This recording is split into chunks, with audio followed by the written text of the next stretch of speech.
Salut les ludologues, aujourd'hui on se retrouve pour vendredi. Vous êtes vendredi.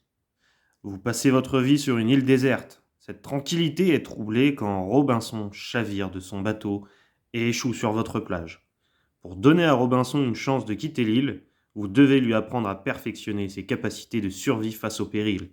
Si Robinson a vaincu 2 pirates à la fin de la partie, il réussira à quitter l'île et vous retrouverez votre tranquillité bien-aimée. Le jeu Vendredi est un jeu de deck building en solo. C'est une aventure en solo. Et le but du jeu est tout simplement de réussir à vaincre tous les périls de l'île et à réussir à partir. Donc dans la boîte de Vendredi, le jeu de deck building créé par Friedman Fries, nous retrouvons la règle du jeu, une fiche complémentaire, 3 plateaux, un paquet de cartes et un sachet de points de vie. Alors, comment fait-on la mise en place? Nous allons d'abord prendre les plateaux qui sont différenciés en 3 plateaux individuels. Le plateau péril se place sur le côté, le plateau méfait du temps sur le dessus et le plateau pioche sur le côté. Le plateau méfait du temps vous apporte une indication sur sa composition. Vous devrez donc mettre 7 cartes brunes et 3 cartes blanches. Le plateau péril vous indique le déroulement du jeu. Nous commençons par la menace verte, puis la menace jaune, la menace rouge, et enfin nous terminons sur les vaisseaux pirates. Comment compose-t-on le plateau péril? Le plateau péril est composé de 3 cartes d'indicateurs de menace, du paquet de cartes pirates et du paquet de cartes péril. Pour les pirates, vous allez sélectionner 2 cartes pirates que vous mettrez au fond de votre jeu. Ensuite, vous allez prendre les indicateurs de menace et les mettre dans l'ordre vert, le jaune, puis le rouge. Vous les placez par-dessus les pirates. Et enfin, vous allez prendre le paquet péril, le mélanger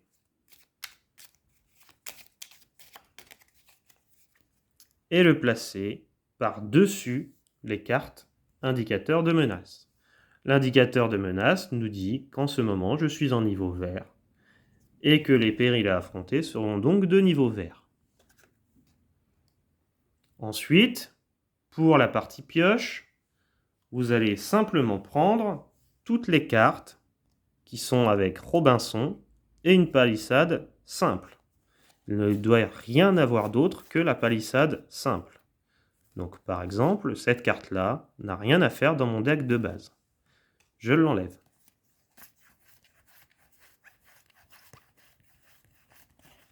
Les cartes du deck de base partent d'une valeur de -1 jusqu'à une valeur de 2.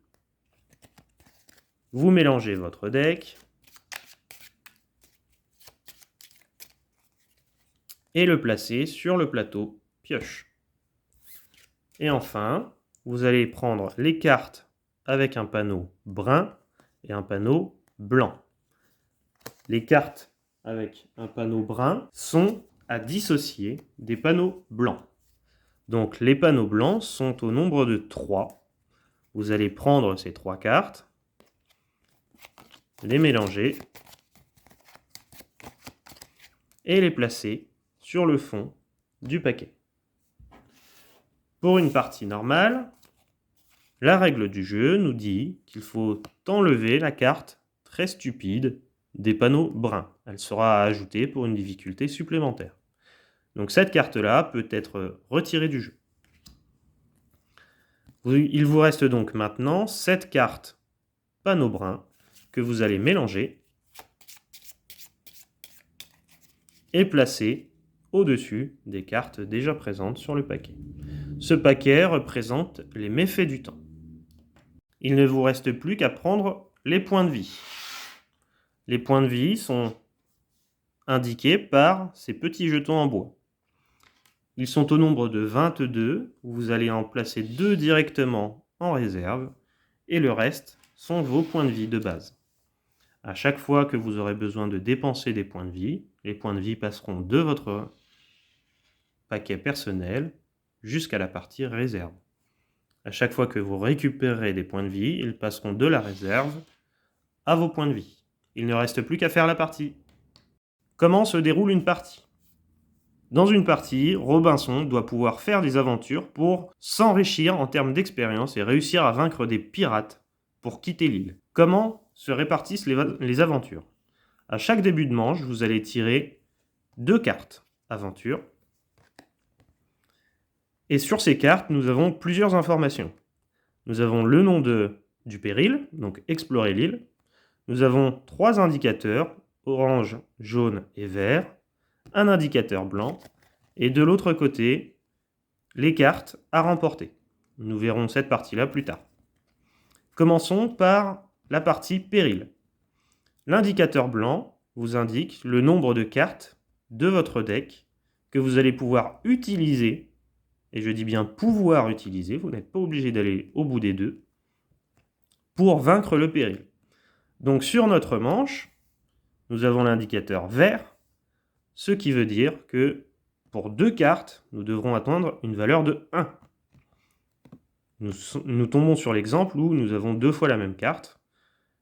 Il y a d'autres cartes qui sont plus sévères et qui demandent d'avoir plus de score. En contrepartie, vous aurez plus de cartes. Donc admettons, nous choisissons cette carte-là. Alors pourquoi la prendre ? Puisque une fois que nous aurons vaincu un péril, l'autre partie de la carte sera gagnée. Donc là, je gagnerai une carte de puissance 1 avec un pouvoir plus une vie. L'autre carte, c'est une arme à 2. En revanche, elle n'a pas de pouvoir. Admettons que je veuille prendre une carte qui me rapporte de la vie.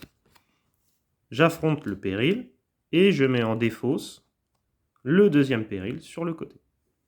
Donc je dispose donc à partir de maintenant de 2 cartes de mon deck pour atteindre une valeur de 1. Je peux m'arrêter à tout moment. Donc là, je viens de piocher une carte, Robinson est concentré, j'ai une valeur de 1 et je n'ai pas de pouvoir. L'objectif est bien rempli puisque on me demande pour 2 cartes d'avoir une valeur de 1. Je remporte donc le péril. Je peux retourner ma carte et la mettre sur ma partie défausse. Nous avançons dans l'aventure et nous rencontrons explorer l'île en 2 exemplaires, toujours 2 cartes pour une, avec d'autres bonus. Là, j'ai le bonus copier et j'ai le bonus sous le paquet. Pour l'exemple, nous allons prendre le bonus copier. Donc il me faut 2 cartes pour une valeur de 1. Aïe, je commence distrait, je pars avec -1.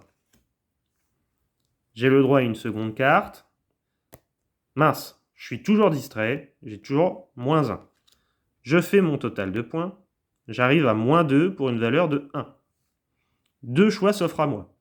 Soit je peux payer un point de vie directement dans la réserve pour rajouter une carte.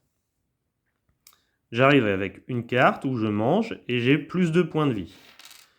Donc cette carte est jouée.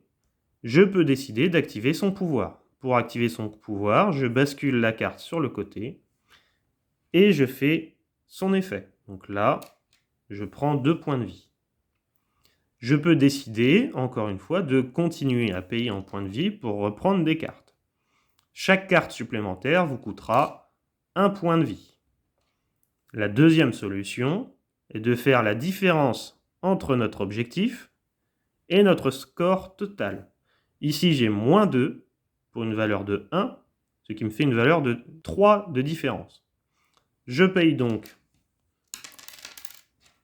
3 points de vie. Je défausse le péril. Donc il retourne sur le paquet défausse. Et puisque j'ai payé 3 points de vie, je vais avoir le droit de détruire un certain nombre de cartes. Les cartes de base coûtent 1 point de vie de la défausse pour les détruire. j'en ai payé 3. Je peux donc détruire 3 cartes de base. Ici, ma carte 0 n'apporte aucune puissance, mais elle m'apporte 2 points de vie, donc je n'ai pas envie de la détruire. Je vais la conserver. En revanche, les 2 moins 1, je n'ai pas envie qu'ils retombent dans mon paquet pour la suite, donc je décide tout simplement de les détruire.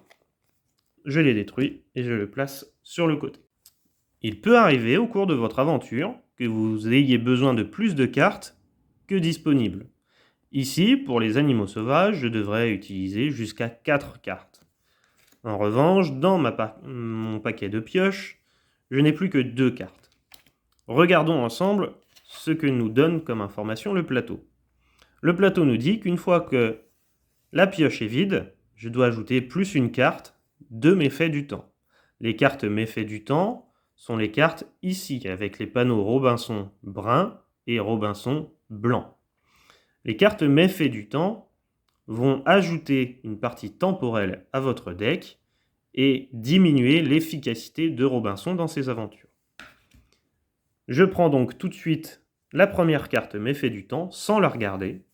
Je reprends ma défausse et je vais mélanger les cartes méfaits du temps dans ma nouvelle pioche.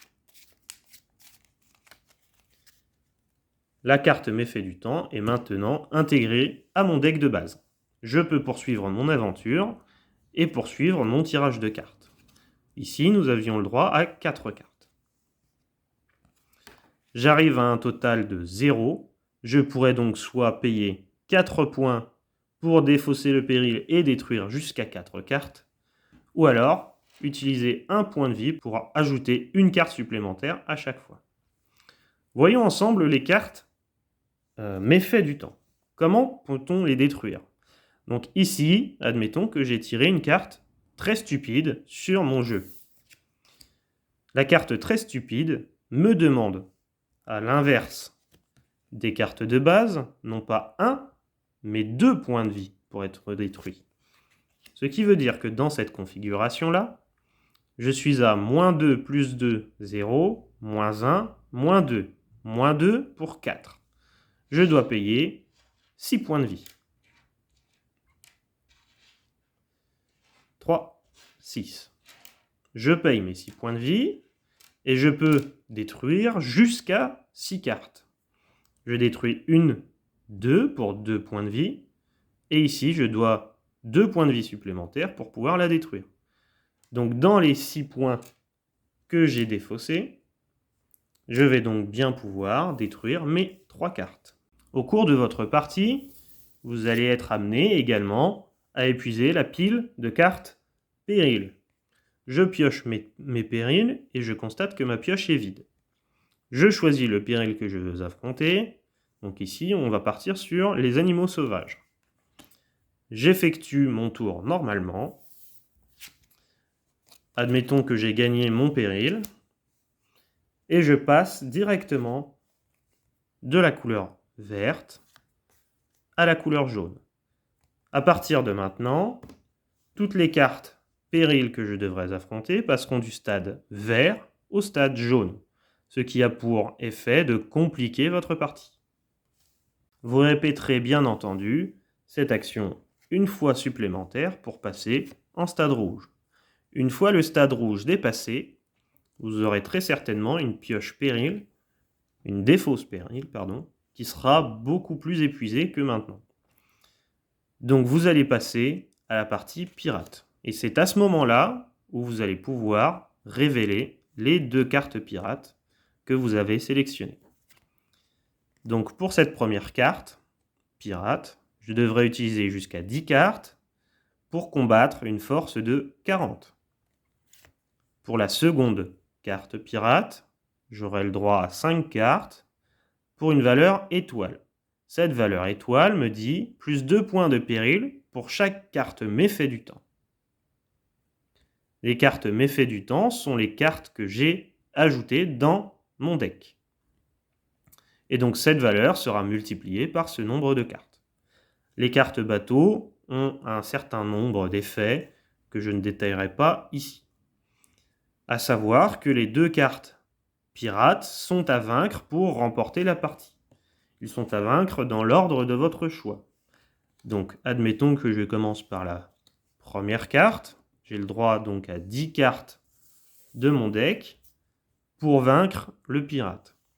Une fois que celui-ci est vaincu, je passe directement au deuxième vaisseau pirate. En cas de vide de pioche, vous appliquez les méfaits du temps comme en partie normale. Si vous arrivez à vaincre les deux vaisseaux pirates que vous avez sélectionnés, alors vous avez réussi à renvoyer Robinson sur un bateau. Et vous, en tant que Vendredi, pourrez couler des jours paisibles sur votre île. En revanche, si à n'importe quel moment de la partie, vous êtes amené à dépenser le dernier point de vie, alors vous avez échoué dans votre mission et Robinson meurt sur l'île. Voyons à présent les effets des cartes de votre deck. Nous avons plusieurs effets qui sont donnés dans le paquet que vous allez pouvoir vous constituer. Le premier effet est plus 1 de vie. À ce moment-là, vous allez prendre directement un jeton vie que vous allez ajouter à votre décompte personnel. La même carte existe avec plus 2 points de vie. Même système, on prend 2 points de vie qu'on ajoute à notre réserve personnelle. Plus 2 cartes. Ce qui veut dire que vous aurez plus 2 cartes pour combattre un péril pour cette manche. Classer 3 cartes. Ce pouvoir vous permet de classer les 3 premières cartes de votre pioche, dans l'ordre de votre choix. Copier. Le pouvoir copier permet de copier un effet d'une autre carte. Ce n'est pas la valeur, c'est uniquement l'effet. Sous le paquet.